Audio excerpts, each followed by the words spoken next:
The Duel of Fate. The Charon were not known for their mercy. Captain Elias Drake stood at the center of the Great Colosseum, a vast arena carved into the red stone of the Ashuri Prime. Thousands of Charon warriors filled the stands, their golden eyes glowing under the twin suns. They had gathered for a sacred spectacle, a duel to settle a dispute between humanity and the Charon high clans. Elias rolled his shoulders, feeling the weight of the moment. This was supposed to be a diplomatic negotiation, but when tensions rose over a contested outpost, the Charon had demanded trial by combat. The challenge had come from Commander Jarek, the feared champion of the high clans. Defeating her would mean earning the right to negotiate as an equal. Losing meant death. Jarek stood across from him, every bit the warrior legend he had heard about.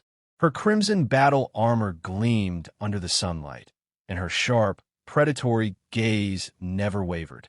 She towered over him, nearly 7 feet tall, with corded muscle built for war. In her hands, she held a ceremonial spear, its blade etched with ancient Charon runes. "You fight with honor," she said, her voice a low growl. "That will not save you." Elias smirked. "We'll see." A great horn blared through the arena. The duel had begun. Steel against strength, Jarek launched forward like a beast unleashed, her spear a blur of motion. Elias barely dodged the first thrust, twisting aside as the blade sliced past his ribs. She was fast, far faster than he expected. He ducked under a second strike and countered, swinging his short sword toward her exposed side. But she was already moving, blocking with the shaft of her spear before slamming it into his chest. Elias staggered back, feeling the force of the impact rattle his bones. The crowd roared their approval. "She fights like a storm," he muttered to himself, adjusting his stance. Jarek came at him again, relentless and precise. Her spear was both a weapon and a shield, keeping him at bay while striking like a serpent. Elias focused on surviving, reading her movements, looking for a flaw in her technique. Finally, he saw it, the fatal mistake. She overcommit on a thrust. It was a fraction of a second, but it was enough. Elias sidestepped and slammed his boot into the haft of her spear, throwing her off balance. Her eyes widened, realizing her mistake too late. Before she could recover, he seized the moment and rushed in close, inside her weapon's reach. His sword flashed toward her exposed shoulder. Jarek twisted at the last second, avoiding a lethal blow but staggering back. She snarled, planting her feet, her pride wounded. And then she did something unexpected. She lifted her ceremonial spear over her head and hurled it straight at him. A warrior's fate. Elias saw the flash of steel. Instinct took over. His hand snapped up, fingers closing around the spear's shaft just before it could strike him. The impact jolted up his arm, but he held firm. The crowd fell into stunned silence. Jarek's expression froze. Then a murmur swept through the stands, growing into a deafening roar. Elias frowned. "What? Was I not supposed to do that?" A Charon elder rose from his seat, voice booming through the arena. "The law is clear," he declared. "If a warrior's spear is caught by their foe, it is a sign of total defeat. By the ancient code of the Charon, the defeated must serve the victor." Elias blinked. "Wait, what?" He turned to Jarek, who had gone rigid. She was no longer glaring at him in challenge, but in barely concealed fury. "You," she said through gritted teeth, fists trembling. "By the law of my ancestors, I am yours." The realization hit Elias like a punch to the gut. He hadn't just won a duel. He had claimed a Charon warrior as his eternal bondmate, bound by honor. Elias Drake had faced death many times. He had fought pirates in the asteroid belts of Titan, survived ambushes on the frozen moons of Juno, and negotiated tense ceasefires with alien warlords. But nothing had prepared him for this. Jarek stood before him, seething with barely contained fury. The great Colosseum around them still echoed with the chants of the Charon warriors, but Elias barely heard them. His focus was on the woman glaring at him like she was considering whether honor demanded she rip his throat out. He cleared his throat. "Okay, let's take a step back here. What exactly does this law mean?" An elder of the Charon High Council stepped forward, his deep-set eyes unreadable. The ancient code is absolute. When a warrior's spear is caught, it is a sign that their strength was wholly overcome. To prevent dishonorable warriors from challenging those greater than them, the law decrees that the defeated warrior must serve the victor as their life-bound mate and protector. Elias blinked. Wait, mate? As in, the elder nodded solemnly. She is yours now, forever. He turned to Jarek. You are bound by our laws. Do you accept your fate?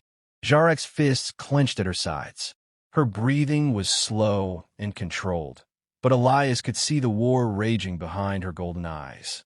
She was a warrior of legendary status, a commander of the Sharon elite, and now she belonged to him. A muscle in her jaw twitched. Then, with a curt nod, she dropped to one knee before him. I am bound, she said through gritted teeth, by the law of my people. But do not mistake this for submission, human. She lifted her gaze, fire still burning within her. I will protect you with my life, as honor demands. But I will never be tamed. Elias exhaled. Yeah, that makes two of us. The warrior's resentment. The walk back to the human embassy was unbearably tense. Jarek stalked beside him, her every movement rigid with barely contained rage. Elias had been assigned a Sharon escort for safety, but they bowed to him now as he passed, acknowledging his newfound status. It made his skin crawl. This is ridiculous, he muttered under his breath as they stepped inside his quarters. You shouldn't be forced into this. There has to be a way to undo it. Jarek crossed her arms. There is not. Elias turned to her, arms spread wide. So you're telling me that just because I caught your spear, you're stuck with me for life? She let out a sharp breath. It is not just the spear. It is what it represents. She took a step closer, her towering form casting a shadow over him. The spear is the warrior's soul. To have it caught is to have my strength denied, my skill undone. Her fists clenched. I am no longer worthy to stand as a warrior. I am yours, until I can prove myself again. Elias frowned. And how exactly do you prove yourself again? Her jaw tightened. By defending you in battle, until my honor is restored. Elias groaned, rubbing his temples. Great. So I have an angry, 7-foot warrior glued to my side until someone tries to kill me. Jarek's lips curled into something that was not quite a smile. Then let us hope for your sake that it happens soon. A clash of cultures. The following days were pure hell.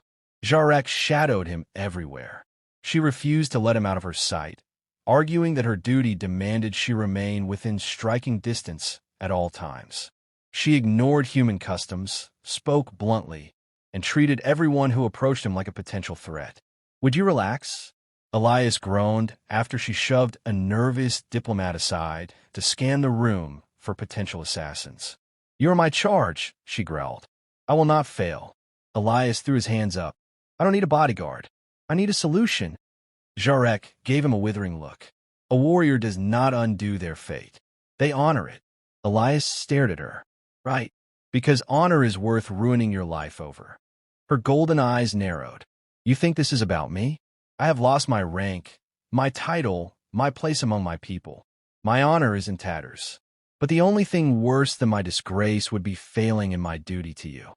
She stepped closer, her voice a low, dangerous growl. So no, human, I will not relax. You are mine to protect, whether you accept it or not. Elias held her gaze, his own frustration burning. But behind her anger, he saw something else. Fear. Not fear of him. Fear of losing herself. He exhaled slowly.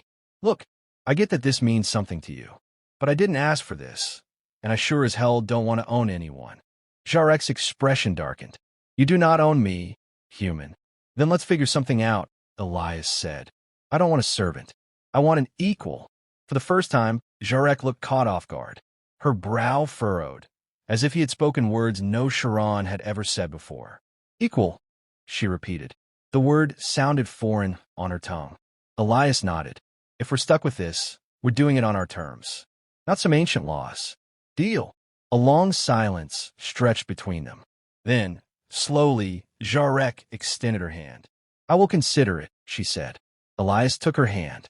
Her grip was iron, her golden eyes unreadable. But for the first time since the duel, she did not look at him as her captor. She looked at him as something else entirely. Trials of loyalty. Elias had learned to expect tension around Jarek. She was a warrior first, a protector by necessity, and an unwilling companion by law. But there was something different about her tonight. She stood by the window of his quarters, the dim red glow of Ishuri Prime's twin moons casting her face in shadow. Her shoulders were tight, her jaw locked. Something was wrong. Elias set his datapad down. All right, what happened? Jarek didn't turn. I was approached. Elias folded his arms. By who? A slow breath. My former war clan. He straightened. That wasn't good. Jarek's war clan was one of the most powerful factions in the Sharon military. If they had a problem, it wasn't small. They seek to remove you, she said, her voice heavy with something Elias couldn't quite place. His stomach tightened. By remove, I'm guessing you don't mean politely escort me back to human space? She turned then, her golden eyes meeting his. They wish to kill you. The choice that wasn't one. Elias exhaled slowly. It wasn't the first time someone had wanted him dead. Being humanity's representative on a warrior planet wasn't exactly safe work. But this was different. This wasn't just politics. And they expect you to help, he guessed. Jarek nodded. They see my defeat as a disgrace. They believe our laws are outdated, that my binding to you is a sign of weakness. They seek to overthrow the ruling council and return the Sharon to their former path. Let me guess, Elias said dryly. That path involved a lot more war and a lot less diplomacy. Jarek's silence was answer enough. Elias ran a hand through his hair. All right, and what did you tell them? She stepped closer, her presence imposing even in stillness. I told them no. Elias blinked. That was unexpected. Jarek's fists clenched. They do not accept my answer. A muscle in her jaw twitched. They have given me a choice. Kill you and reclaim my honor, or die alongside you. The weight of honor. Elias felt a chill crawl up his spine. This was no longer just about politics. This was about Jarek's life. He studied her, searching for hesitation. Did she regret refusing them? Did she still feel bound by the laws that had put her at his side in the first place? But her gaze was steady. She had made her choice, and that choice was him. Something tightened in Elias' chest. All right, he said, so we're in this together. Jarek exhaled, slow and measured. I will fight. I will protect you. A beat of silence. Then, softer, not because of the law, but because it is right. It wasn't a declaration of loyalty. It wasn't some grand oath. But it was enough. The war begins. The attack came 2 nights later. Elias had barely finished securing a meeting with the High Council when the alarms blared across the city. Explosions rocked the capital. Fires burned along the skyline. Warlords loyal to Jarek's old clan had launched their coup, and Elias was the primary target. Move! Jarek's voice cut through the chaos as she shoved him behind cover. Plasma fire rained down from above, melting stone and steel alike. Elias drew his pistol, heart pounding. They're not wasting time. They never do, Jarek growled, her blade flashing as she cut down an approaching rebel. She was in her element now. Elias watched as she fought. A force of nature, precise and unyielding. This was the warrior who had once stood against him in the arena. But now, she was fighting for him, and he would fight for her. They weren't bound by law anymore. They were bound by something stronger, blood and oaths. The city burned. Elias sprinted through the winding streets of the Sharon capital, Jarek at his side. Explosions thundered in the distance, casting fiery shadows against the towering stone walls. The coup had begun in full force, and the rebels were everywhere. Jarek moved like a predator, cutting through enemies with ruthless precision. Elias wasn't as graceful. He wasn't a warrior like her, but he was fast, and he knew how to survive. Keep moving, Jarek barked, blocking a plasma bolt with the shaft of her spear before driving its blade into an attacker's throat. Elias didn't need to be told twice. Their goal was the High Council's citadel, a fortress at the heart of the city. If the rebels seized it, the Sharon government would fall, and Elias would be dead. They had to get there first. A test of trust. They took shelter in the ruins of a collapsed market, catching their breath. Smoke filled the air, mixing with the scent of scorched stone and blood. Elias wiped sweat from his forehead. Tell me we have a plan. Jarek scanned the chaos around them. The shortest path is the eastern bridge, but it will be heavily guarded. Elias frowned. And the long way? Her golden eyes flickered. Through the Undercity tunnels. He exhaled sharply. The Undercity, a network of ancient tunnels beneath the capital, was dangerous even on a good day. But they were outnumbered and outgunned. Elias met Jarek's gaze. I trust you. She hesitated for a fraction of a second. Then, with a sharp nod, she led the way. The Undercity's shadows. The tunnels were silent. Elias gripped his pistol tightly, stepping carefully over the cracked stone floors. The air was thick with dampness, and the flickering emergency lights cast long shadows across the walls. This place gives me a bad feeling, he muttered. Jarek didn't respond. She was tense, her posture rigid. She wasn't afraid. Jarek feared nothing, but she was prepared. Then a whisper of movement. Elias barely had time to react before something lunged from the darkness. Jarek was faster. She spun, bringing her spear up in a fluid motion, impaling the Sharon rebel before he could strike. The warrior gasped, blood trickling from his lips before slumping to the ground. Elias swallowed. So much for going unnoticed. Jarek's expression was grim. We must move. But as they stepped over the fallen rebel, Elias noticed something. A mark on the warrior's armor. It was the insignia of Jarek's former war clan. A battle of loyalty. They emerged from the tunnels near the citadel's gates, just in time to meet the enemy head-on. Rebel warriors, dozens of them, blocked the entrance. At their center stood a towering figure clad in dark armor. VA Corps. Elias saw Jarek's hands tighten on her spear. You should not be here, VA Corps said, his voice like grinding stone. His golden eyes fixed on Jarek. This is your last chance. Reclaim your place. Kill the human, and your honor will be restored. Jarek did not move. Elias felt his pulse hammering. This was it. She could end this all right now. One strike, one betrayal. But she didn't. Jarek lifted her spear, not toward Elias, but toward VA Corps. My honor is not yours to give, she said coldly, and it is not found in betrayal. VA Corps' expression darkened. Then you will die with him. The battle erupted. The price of freedom. Elias fought with everything he had, but Jarek was unstoppable. She moved like a storm, cutting down warrior after warrior, her spear flashing in the firelight. VA Corps was her equal in strength, but not in will. He struck hard, but Jarek struck harder. And in the end, it was her spear that found its mark, driving through VA Corps' chest. The rebel leader staggered, eyes wide. He fell to his knees, gasping, before collapsing into the dust. The remaining rebels hesitated, then fled. The battle was over. Jarek stood over VA Corps' body, her breath heavy. She had chosen, not her clan, not her past, but her future, a new path. The citadel was safe. The rebellion had failed. Elias turned to Jarek. You saved me. Jarek met his gaze. I did what was right. Elias nodded. So what now? She was silent for a long moment. Then, slowly, she removed the insignia of her former clan from her armor. I will find my own path, she said. One not bound by law, but by choice. Elias grinned.